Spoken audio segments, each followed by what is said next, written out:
use cases of Web3 through DePIN. This episode is brought to you by StoreX, the DePIN leader in decentralized cloud storage, where your data lives across a network and not in big tech silos.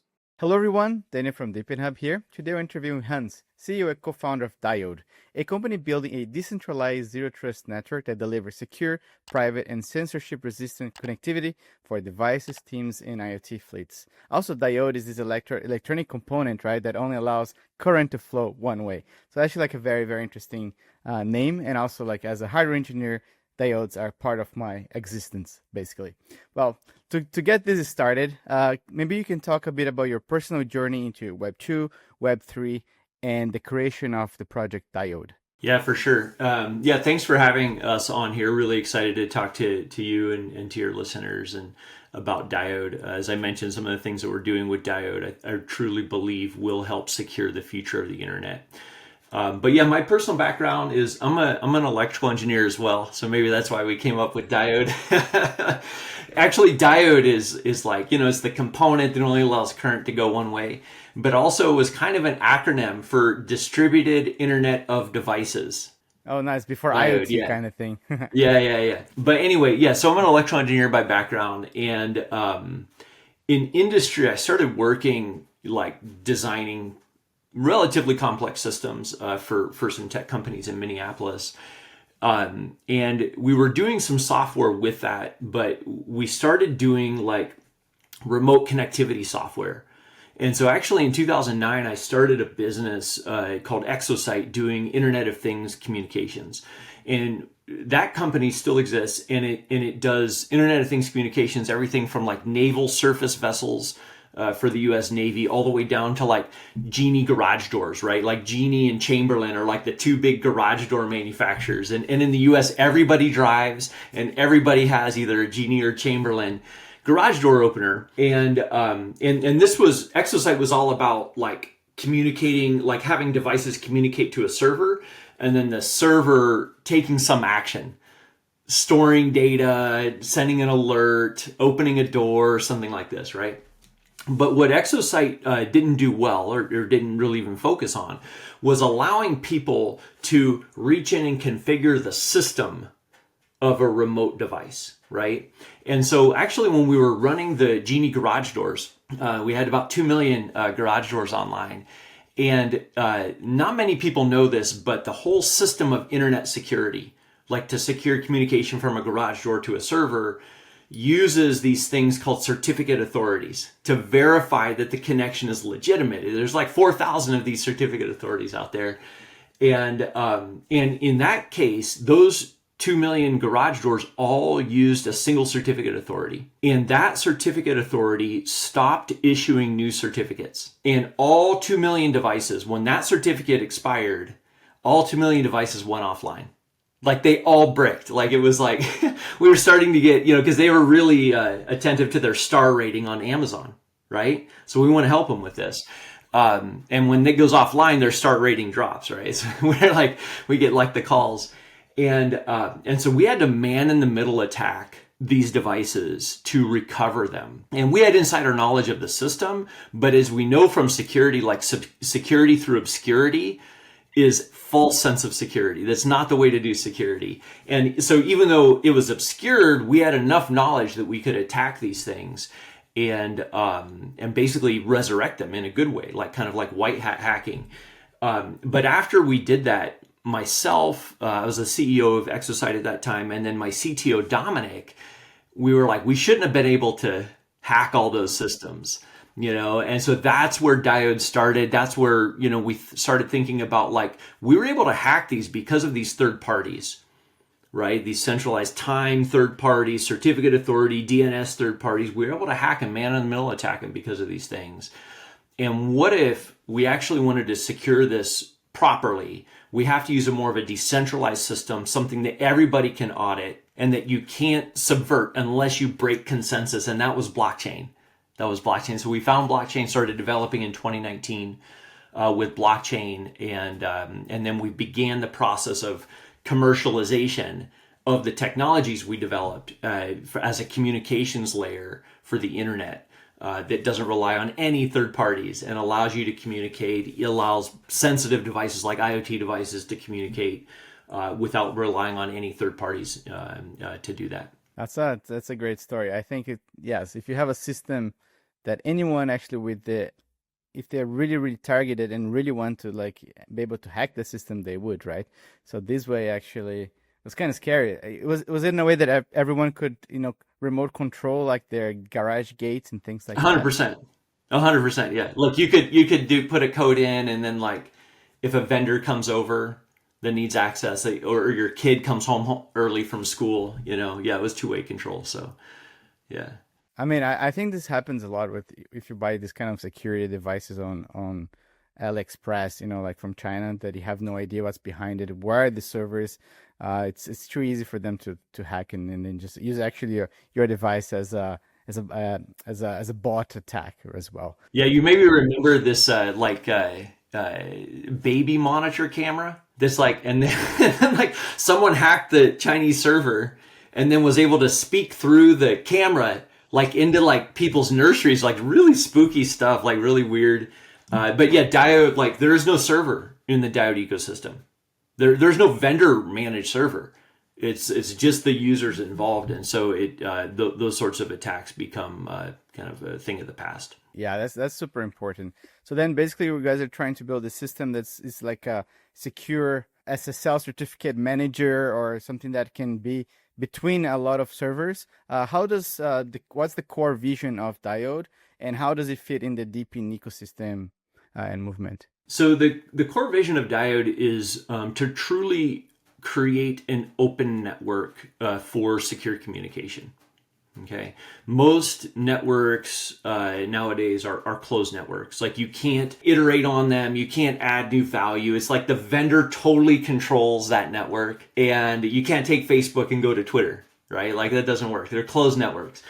Email, like open network. You can go to any email provider and take your email address with you. Domain names, relatively open network. But really, since those in the last 30 or 40 years, we really haven't had many open networks. And in the meantime, blockchain wasn't available. And so in order to even support the open networks like email and domain names, you had to have a lot of these other centralized third parties be put in place, certificate authorities, etc., as we've talked. But with blockchain, you don't need that anymore. There's some still sticky problems you have to solve, but they're solvable. Like we found that they're solvable.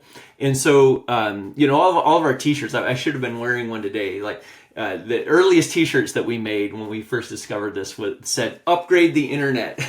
was like, and so our vision at Diode is to transform the internet into everyone's private network. To us, there's no reason for any third parties to have access to your data. There's no reason for it. Now, if you're using a service and that service says, I would like access to your data, and you give it access, okay, then that's how it goes. But there's no inherent reason for these third parties to have access to your data. And so that's our vision, is to transform the internet into everybody's private network. And there's, if you look at like the history of internet security, like you started with the internet, like just TCP/IP, right? And then people realize, we have to secure this thing. And so then you introduce like the secure certificate authorities, etc. And then that wasn't secure enough. And so they introduced VPN, right? And VPN, like you could do point-to-point connections very securely with VPN, very securely, but it's hard to manage, right? And so because it's hard to manage, and you have to like put holes in firewalls and and then you have to like watch to make sure nobody's using the holes in firewalls. Like it's kind of, you start layering peanut butter in right away, right? Then what people did is they introduced this new type of network called zero trust network, a ZTN or a ZTNA, right? And the ZTNA space, or the like security network space, is about a $7 billion market. Okay. All of them. I was at RSA recently, and RSA is like a security show that was in San Francisco. All of the ZTNA networks, they're all closed networks, right? Once you choose a ZTNA network, you're locked in as a vendor, to that vendor. And so, and so what we see Diode is a iteration or an evolution of zero trust networks to be a true open and permissionless zero trust network. So zero trust improved on VPN. And Diode is improving on zero trust networks. And so our mission, while our vision is to transform the internet, our mission is to disrupt this $7 billion market space. That's our mission. No, I love it, especially the fact that like if you are you're relying on a project itself, and that company, you know, like goes bankrupt, the whole system's down, the whole system's kaput, right? For example, if the genie, like you're saying, the company for some reason shuts their door down, that's it. You have to throw the device away. The idea to do it on the blockchain can help also. If for some reason you guys decide to, you know, focus on something else, the project can actually live on and work because we're trying to build this decentralized network that doesn't need to be reliant only on you. Exactly. Yeah, we unlocked our token. Our token's been like, we have an L1, and then we also now support like an increasing number of other EVM networks to be able to anchor basically the blockchain defined perimeters of this network on these things. But you know, we just unlocked the token in the Moonbeam environment, right? And to me, the token unlocking was that moment where the cat can't be put back in the bag. They say the cat's out of the bag, like the cat's out of the bag. Our network is open source. Our relay node, the different pieces to use the relay node, the CLI, etc., is open source. And so great, anyone could deploy that, but if the token isn't unlocked as well, no one's going to pay the nodes and the whole thing will die because Diode's subsidizing it. And so when we unlocked the token, we created a situation in which we're no longer in the middle of anything.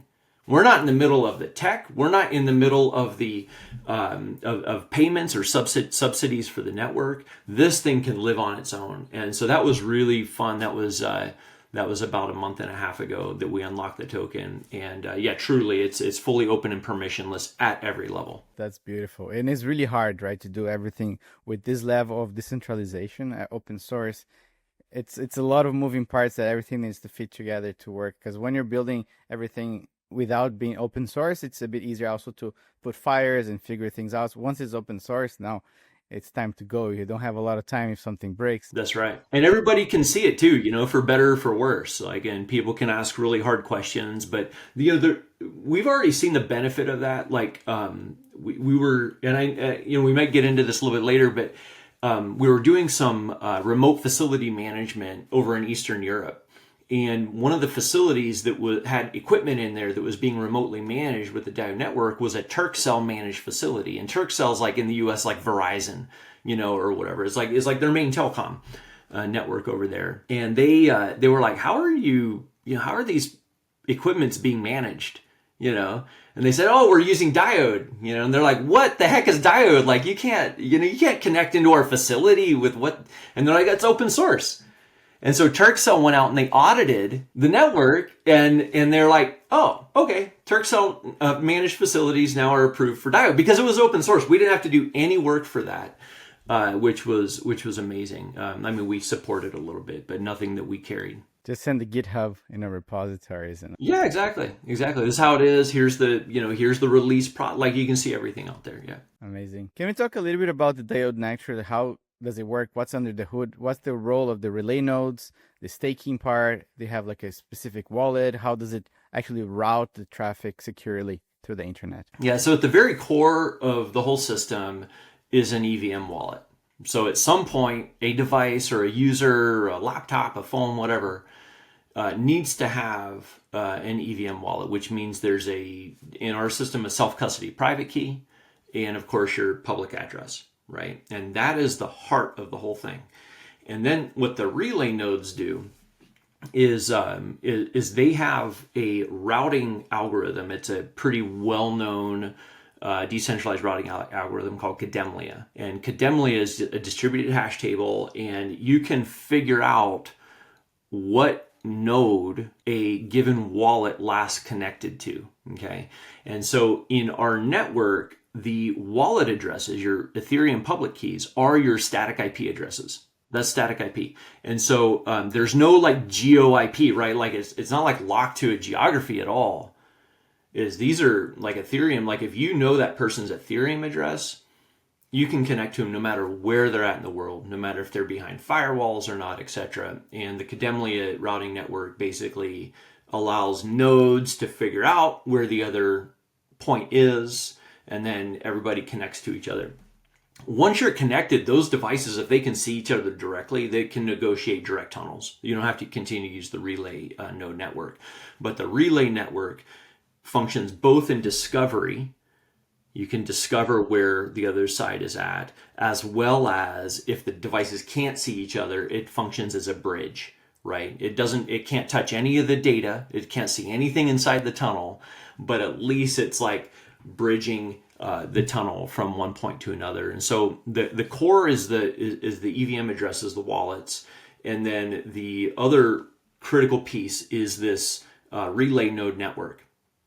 Okay, and that'll allow you to go point to point between any EVM address. Now the really interesting question becomes, okay, great, that's possible, but what if we want security? Like, how do you manage whether I can talk to you, right? In traditional VPN, you have to actually configure both sides and say, like, you can talk to this person and oh, you can talk to this person, and it's a huge pain to manage, right? And so zero trust networks have this thing called the trust broker, which is basically the real relay node, but you give it who can talk to who. You give it the network perimeter definitions, you know? And so we put all that in blockchain smart contracts. So therefore it's auditable by both sides. Both sides can check it. There's no database that can be subverted by IT admins, you know, working for Zscaler or something, you know, or hacked. It's in blockchain. You have to break consensus to break those things. And so you can build in then all of the capabilities that are traditionally deployed in zero trust networks. You can build all those in on top of the wallet relay node plus blockchain smart contract. You can build everything in a way that's fully open, permissionless, and highly secure. Much more secure than anything else on the market today. StorX Networks pioneering DePIN for cloud storage, a permissionless, censorship-resilient alternative to traditional platforms like AWS and Google Cloud. As a DePIN project, StorX turns unused global storage capacity into powerful decentralized networks where users can upload encrypted files and have them stored across independent nodes, not centralized servers. It's a Web3 native cloud infrastructure powered by the XDC network, where anyone can become a node operator, earn tokens, and contribute to building a more open internet. StorX empowers startups, enterprise developers, and privacy advocates with resilient, scalable, and low-cost data storage, built for the decentralized future. Join the DePIN revolution, back your data with StorX. Yeah, no, I really like this because I'm just connecting the dots, like for many things actually. There's one project that we interviewed a while ago called Session. They build like a messaging app, right? They kind of build like a Tor relay like infrastructure. Is Diode building in a way? It's kind of like a Tor in the sense that there are multiple hops until you find actually that node that you're trying to reach, and then you create a direct communication with that. Is that how it works? Yeah, it is. Tor has like two. I mean, there's many differences, but there's two things that I think one is maybe better in Tor, or people really like Tor about that Diode doesn't do, and one that Tor doesn't do that Diode does do that I think it really improves on Tor. The thing that Tor does do is it can have multi-hop, so you never have a single onion router that has knowledge of IP addresses of both sides, right? Like, because it'll hop and it'll kind of encrypt some of those details. Diode today is single hop. Okay, so that means a given relay node can see, like once you figure out where the other device lives, then both devices just bridge through one relay node. Now, it's way more performant to do it that way. It's faster and cheaper for the network, but it also is at the disadvantage of that eventual relay node can see the IP addresses of both sides. That's all it can see is the IP address. It can't see any of the data or anything else, but it can see that data. But you can also specify in the Diode network, you can specify what relay nodes you like. And so, we're developing, we have over 1,000 relay nodes now in the ecosystem out there deployed, but we're going to be deploying badges that basically give reputation and longevity for relay nodes so that people can make their decisions about what level of like SLA, like service level agreement and trust level do you have relay nodes. We may introduce double hop or triple hop in the future. That's not that hard to do, but it's not like extreme privacy of like who what IP is not our like our priority initially. But then the thing that we do that Tor doesn't do is we pay the nodes a fee for handling bandwidth. The problem with Tor is that because you don't have that, the people who are running routers over time has become pretty centralized, and many of those routers are ran by like nation states and people who are doing it specifically to debug the connectivity in the Tor network. There is no kind of healthy market-based incentive for people to run onion routers, right? Whereas in Diode there is, and so you're going to have a whole range of people and types of relay nodes. Yeah, I think it's super interesting. Another thing that I've been like thinking about while you're talking is I've used in the past, and I still use software like Zero Tier or Tailscale to kind of build this kind of like virtual network, right? That I can, for example, access my mom's computer if I need to help her figuring something out. It's the same thing as it's this local. I could do the same thing with Diode then, right? Yeah, absolutely. Yeah, that at the core of the network, that's really what it is. It's basically a Tailscale without the security concerns, right? Not that Tailscale, like the tunnels in Tailscale are secure. They're using WireGuard and secure, but the routing relationships are not. If someone hacks the Tailscale servers, they can easily get access to everybody's computer easily. Yeah, exactly. So hacking is a problem. Like you have all the traditional hacking threats, insider threat, technology, lack of patches or whatever. Like you have all those threats, but really what we see is like becoming a even maybe more significant threat is you don't know where your data is being routed and into what geopolitical environment. And if a company's business priority is higher to give a geopolitical environment, information or access or control of that, then the business priority is in servicing you. They're going to go with their business priority. And so a decentralized system has no business priority other than the way it's automated. And so in this way, you don't have to worry about geopolitics. It just works that way, and you can prove it through the blockchain smart contracts. It's an amazing use case, right? Like I think it's a bit more for the nerds like me. But it's such a once you start using this thing, like I remember when I was younger, we used to use something called Hamashi. There was like this tool that I used to play. I want to play Age of Empires with my friend, so he just creates this virtual network. It was like I think the beginning of like Tailscales and things like that. I really appreciate the work that you guys are doing because I think this is super important. I remember like being, I don't know how old I was, maybe 10. Used to send Trojan horses to my friends through IRC. Because at that time with dial-up, you have the IP address, you have all the ports are open. So just like pressing a button, open the disk drive and having all these fun things. And yeah, I mean, at that time, there's no idea of security. HTTPS didn't exist, right? So it's fun to see also how the internet grew and how these things are more and more and more important.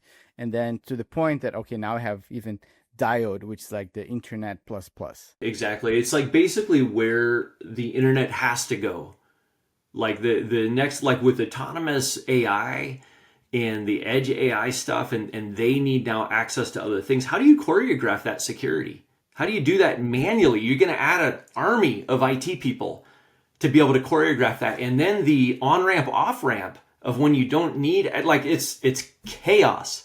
You have to have something that's automated and that is provably operating that way. And I think, smart contracts are the way to do it. And Diode has many of the kind of tricks that we've learned and tools that we've created to do so. And what kind of other tools? Because I was checking on the website documentation. You have the CLI, you have like Diode Drive product as well. What are the other things that you were building on top of the network that you created? So there's basically 4 components. Okay, the underlying network, right? The Diode network with the relay nodes. And then there is the Diode CLI. The Diode CLI is like our SDK environment, or for like an IT person or someone that's IT comfortable like yourself, like you can use the CLI to bind ports on your computer to Ethereum public key ports. And then those are basically how you can, use a command line tool to create these tunnels, and it's like a Swiss Army knife. You can do a ton of stuff like SOCKS 5 proxy, stuff, everything, with the CLI. So that's a pretty cool tool. I use that all the time for remote system access myself, and many people do. But then we really wanted to demonstrate that you can build full software as a service applications on top of this network. So apps that run like we're comfortable with, like Slack or Discord or some other app like this, that run like that, but are using the network under the hood as a resource. So it's as if like Signal would have made their network available for anyone else to build on top of, and it would be way more extensible than just messaging. The Diode network is at a lower layer, but we wanted to demonstrate that. So we created Diode Collab, and we looked in the market and we said, you know what, there's not good team messaging apps that are end-to-end encrypted and that are serverless, and so we created Diode Collab to be an end-to-end encrypted team messaging, team collaboration environment. You can do, of course, messaging like chat. You can do file transfer, and then within this, you can create bookmarks within your zone, we call them, instead of a Slack org or a Discord server, we call it a Diode Collab zone. You can do bookmarks those are tunneled bookmarks. And so you can tunnel it directly to your mom's computer to, help her do maintenance, or you can tunnel it into, another region to surf the internet in that region. If you can only get Netflix, and you want that show in the US, like you can tunnel into the US to do that. And so Diode Collab has those three things: messaging, files, and remote access to internet assets. There, and that is it's a Web 2 experience, really. I mean, you can see in the about page, you can see your Ethereum keys and this sort of thing, but you don't have to bring any tokens, you don't have to sign anything with MetaMask or anything. You just sign up and get going, and you're using it. So it's a Web 2 experience. And then the fourth item is the ZTNA console. Right. So in enterprise, you're used to having a zero trust network kind of management console that the IT person uses. Right. So it's not the edge devices or the users, but it's the thing that you're using to manage. And we just announced a partnership with Oasis Network, which is a TEE network. And the Oasis network, allows you to deploy smart contracts whose basically execution environment and data is not public. It can be private to just the people who are part of the contract, right? And so we just deployed that, and we deployed a ZTNA console with Oasis that we believe will be very important for enterprise adoption. I'm excited about Diode. I have, like a Raspberry Pi, or like I have a Synology at home. I have a computer that I want to deploy a relay node. What do I need to do that? So the main challenge that we find for most people to deploy a relay node at home is the relay node has to be visible to the public internet. And so you need, your ISP has to allow inbound connections to an IPv4 or an IPv6 address. Is there any specific port that I need to configure? Yeah, there are. It's like 41096 is the default edge port, and I think 8443 is the default dashboard RPC port, etc. So there's this is all documented. There's 4 or 5 ports out there that really one that you have to have, but a few others for different functions depending on what you want your node to do. But if you can do that, if your ISP supports inbound connections and you can open up the port on your firewall, giddy up late. You can run it. We have people running it on Raspberry Pis. We have people running it on little Windows boxes, little Ubuntu systems, whatever. We do use Snap to deploy the node. So it's like Ubuntu Snap packages. And that's been a really good choice for us for node deployments. But you do have to be running in an environment that supports Snap. Yeah, but that's, I think, two things, right? I think nowadays most ISPs allow people to open some ports, like inbound connections. I think on the average, most of them, I think very specific cases wouldn't allow that. If you maybe have you shared internet with the whole building, that's just one connection, maybe it's a bit more tricky. But generally, that's fair enough. And yeah, I think right now, Snap you can run on Windows subsystem Linux or just Ubuntu as well. I mean, you still need to be a little bit of the nerd to do that, but I think should be fairly easy later on to actually make like a quickly installable application as well, right? I guess you could also run on Docker, no? Yeah, absolutely. Yeah, if we wanted to use Docker to kind of containerize it, we could do that as well. But I would say that all of those things are easy compared to the port in the firewall. Like that's what we find for IT capable people, even that's easy. But really like where our ecosystem of 1,000+ node runners like hit issues is if they're not technical and all of a sudden they need to open a port and do port forwarding rules on their firewall. It's just like, it depends on the router. Like every house is a little bit different. Every modem router it's a bit different, so you cannot standardize the same way that you can have for installation. And yeah, for sure, I can imagine that that's where I think all the projects that we talk about that has the same kind of configuration requirements, that's where people get confused. They don't know if the port is open or not. Yeah, but we have a number of other things that you can do. Like we have our CLI can operate in like a daemon mode where it's running to be like a VPN exit node, right? And then there you don't have to have any ports. You just run the CLI and exit node. So I have like a Pi 0 that I run the CLI on as an exit node here in my office. So if I'm ever traveling and I have like something that recognizes the last IP I hit and it wants me to like do all this MFA stuff and try to get back into my account, I just exit node back through my Pi here and all the services work perfectly. So that's really easy. We want to actually introduce DePIN rewards for people running exit nodes. It's a little bit like from a liability side, it's higher, right? Because if you give people access to the exit nodes and they access illegal content or do something illegal over your internet connection, it's not like you're fully end-to-end encrypted. It's actually like you're emerging into the internet from your house or something. But we do want to, provide some types of incentives with the appropriate type of relationship, probably contractual, click-through relationship that allows people. But that, like, you can run an exit node in, a minute. Like, it's very, very fast. What is the main utility of the token then, the Diode token, right? Because like if I want to run a relay node, do I need to stake something as well? And how do I earn those tokens by doing work? So the primary use of the token is to pay bandwidth in the network. That's the primary use. Now, what we do that is different, and I think we learned this from our years in the Internet of Things, is when people run lots of devices, they don't want each device paying for the service. They have a business that is sponsoring those devices, right? And if you think of a SaaS app or you think of an enterprise deployment, there's always like the SaaS app owner who is sponsoring the devices. So everything in the Diode network is built on behalf of, right? And so that we have these basically sponsorship contracts that if you have 5 Raspberry Pi devices and you want to sponsor your own traffic, you then stake tokens to the sponsorship contract. And then those devices can go and do it. They don't have to pay anything. They don't have to know anything about a token. But because they are listed in the sponsorship contract, at the end of the month, then 1% of that contract is deducted and pays for the bandwidth that was used.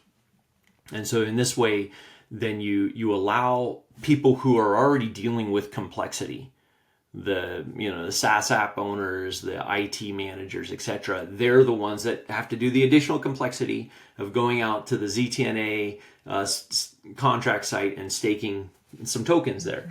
But it's relatively easy even for that. But that's what the primary use of the token is, for sponsoring bandwidth on behalf of users and devices on the Diode network. If you want to do a relay node, there are basically 2 types of rewards. One is organic rewards, that the relay node is paid automatically by what we call signed traffic tickets on behalf of these devices that are being sponsored. All of that is automatic. The relay node handles bandwidth at the end of the month. The network automatically settles the bandwidth proofs to that relay node and pays the relay node. Okay, that's all automatic. We also have a points program where in the early days of the Diode network, we're only handling today 15 terabytes of traffic a month. So it's not like a massive amount. We want to be at 10% of the internet in 5 to 10 years. Right, that's our goal. Cloudflare took 15 years to get to 20%. So Kind of that's where we're going. And but in the early days, there's not enough traffic to really pay everybody, 2 times their cost, right? Which is basically what you need to be sustainable. And so what we do is with our points program, if you have a relay node and you've staked at least one token to your relay node, then you can then get additional rewards from our points program. And then and we're going to be introducing, as I mentioned, additional reputation badges, etc., to emphasize, like right now in certain areas in Eastern Europe, we have like 100 nodes in a province. There's too many nodes, right? And so how do you then differentiate if all the nodes are very, very performant, right? So we want to give people the opportunity to say, look, like I want to be in this long term. I'm going to stake more tokens for reputation. I'm going to get preferential routing in this congested area. And so we're going to be introducing those things in the near future. In the real world, which other use cases do you see people using Diode? Energy, compute, wireless networks, IoT. I mean, there's a million. There are some that you're mostly excited for. I mean, everything's AI, right? Like today, like everybody wants to be AI. But like some of the autonomous edge stuff is pretty cool. And, a lot of people are using Tailscale to remotely manage that. So the autonomous edge device it does a ton of stuff itself, but it needs care and feeding from time to time.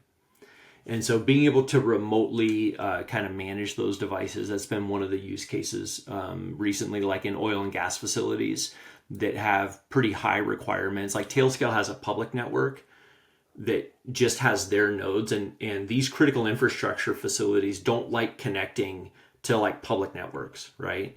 In Diode's case, since we're a permissionless public network, that means that you as a vendor can bring your own relay node. Well, now the oil and gas facility is comfortable with that because they know who is operating that server that is responsible for communications, right? So the critical infrastructure stuff, and specifically like the autonomous edge, is a pretty cool use case that Diode is very differentiated for. We also got started to get used by most people have heard of Johns Hopkins University. They have a bioinformatics lab there, and they're investing in AI for health, right? Like HIPAA, but the AI has to be trained on and have access to regulated data, HIPAA data. Well, then how do you give access to these systems through the public internet in a way that is HIPAA compliant?